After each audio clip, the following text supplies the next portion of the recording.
শাকিব খান, তার সঙ্গে তোমার কাজ করা হয়েছে শিশু শিল্পী হিসেবে। তো তার সাথে কাজের এক্সপেরিয়েন্স কেমন ছিল তোমার? তার সাথে কাজের এক্সপিরিয়েন্স অনেক ভালো ছিল। তাকেও তো চাচ্ছু ডাকতাম তো। তো ওই জায়গা থেকে আসলে তার সাথে এক্সপিরিয়েন্স অনেক বেশি ভালো ছিল, এবং ওই সময় থেকেই দেখতাম যে সে কতটা পরিমাণ সিনসিয়ার কাজ নিয়ে, হুম, হুম, সে কতটা পরিমাণ কাজের ভিতর ঢুকে যায়, ওই সময় কতটা পরিমাণ সে মন প্রাণ দিয়ে কাজটা করার চেষ্টা করে, এবং তার এক্সপ্রেশন, এভরিথিং, ডায়লগ সবকিছু অন পয়েন্টে। হুম, হুম। তো মানে সে একটা শট দেওয়ার পরে সেটের মোটামুটি সবাই প্রশংসা করতো। তো তখন আসলে বোঝা যেত যে সে অনেক বেশি সিনসিয়ার। তো তখন থেকেই তো আসলে তার কাজটা দেখে আসা। তো এখন যখন মানুষ প্রশংসা করে তখন মনে হয় যে হ্যাঁ, আসলে আমরা তো খুব কাছ থেকে দেখেছি। সে কিং খান না হলে কে হবে, সে এত বড় তার সাথে সুপারস্টার কোনো না হলে কে মেমোরিজ আছে? হবে। মেমোরিজ আছে, গুড মেমোরিজ? অনেক মেমোরিজ তার সাথে আমার, অনেক ছবি, না অনেক ছবি। তো দেখা যায় তার আমার দুইটা ন্যাশনাল অ্যাওয়ার্ড কিন্তু তার সিনেমাতে, যেমন হুম, হুম, কাবুলিওয়ালাতে একটা, হুম, এক টাকার বউতে একটা, চাচ্চু আমার চাচ্চুতে একটা। তো দুইটা অলরেডি তার সিনেমাতেই আমার করা।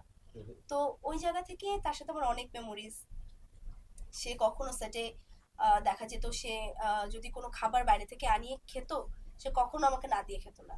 এই পিচ্চিকে ডাক দাও, পিচ্চিও তো খাবে। পিচ্চি রাখতো? পিচ্চি ডাকতো, বাবু ডাকতো, অনেক কিছু ডাকতো, দিঘি ডাকতো, ম্যাডাম ডাকতো। দুষ্টামি করে বলতো আপনি তো আমাদের ম্যাডাম, এভাবেও বলতো। তো আমার মার সাথে তার একটা অনেক ভালো সম্পর্ক ছিল। আমার মার সাথে তার খুবই ভালো সম্পর্ক ছিল ওই জায়গাতে। সে আমাকে অনেক আদর করতো, বাবার সাথে তার হুম, ভালো হুম, সম্পর্ক ছিল। তো আমার মনে আছে সে একবার অসুস্থ হয়েছিল, হাসপাতালে ভর্তি হয়েছিল, তখন আমার মা জীবিত ছিল।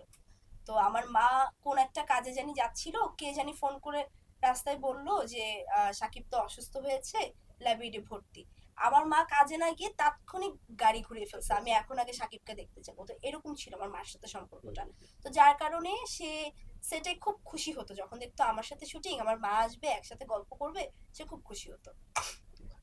শাকিব খানের সঙ্গে কাজের ব্যাপারে তুমি গণমাধ্যমে সবসময় বলে বলে আসছো যে তার সঙ্গে কখনো হিরোইন হবে না। হুম হুম হুম। মানে এটা কেন? কারণ যেহেতু মানুষ একটা ভাবে দেখে ফেলেছে। আহ, আমি যেমন দীপজল আঙ্কেলের সাথেও তাকে অনেকবার চাচ্চু বলেছি, হুম, হুম, তার সাথে ওভাবে অ্যাক্টিং করেছি। আহ, চাচ্চু যেহেতু তার নামে সিনেমাই হয়েছে, চাচ্চু আমার চাচ্চু নামেও কিন্তু আমার শাকিব আঙ্কেলের সাথে সিনেমা হুম, হয়েছে। তো ওই জায়গার থেকে না আসলে আমার মনে হয় যে এখন আমার জন্য ঠিক হবে না যে আমি ওই মানুষটার সাথে আবার নায়িকা হয়ে কাজ করি। একটা হচ্ছে মানে নায়ক হয়ে চরিত্রে, কাজ করা, রোমান্টিক কোনো হুম হুম হুম, একটা সে- হচ্ছে চরিত্রের প্রয়োজন, যেটা আমরা দেখেছি যে আবার বসন্ত সিনেমাতে হুম, কিংবা ডিয়ার জিন্দিগিতে শাহরুখ আর আলিয়ার যে হুম, জিনিসটা আমরা দেখেছি যে নায়ক নায়িকা বাট ওইরকম কোনো সম্পর্ক দেখানো হয়নি। এটা একটা থেরাপিস্ট আর একটা পেশেন্টের গল্প দেখানো হয়েছে, কিন্তু এখানে কোনো প্রেম নেই। তো এখানে যদি গল্পের প্রয়োজনে এরকম কোনো ডিফারেন্ট কিছু যদি কেউ চিন্তা করে, তখন আমি আসলে ভেবে দেখবো যে আহ, করাটা কি আসলে রিস্কি না ঠিক না কি। কিন্তু আসলে একদম কমার্শিয়াল ছবি এখন যেগুলো সে হুম, হুম। করছে কিংবা আমরা যেগুলো করি, ওই প্রেমটা কিংবা ওই নায়ক নায়িকা মানে হওয়ার, প্রেম, রোমান্স এই টাইপের এগুলো আসলে গল্পগুলো তুমি না, আসলে তার আমার সাথে দিতে করাটা চাচ্ছ ঠিক না? হবে না। কারণ আমার মনে হয় দর্শকই সবার আগে গালি দিবে যে আয় হ্যাঁ, ওই দিনও তো বাবা ডাকলো, ওই দিনও তো চাচ্চু ডাকলো। যেহেতু দর্শক এখনো অনেকেই ছোট দেখি বলে, তো আমার মনে হয় না এখন ঠিক হবে এটা হ্যাঁ, করা।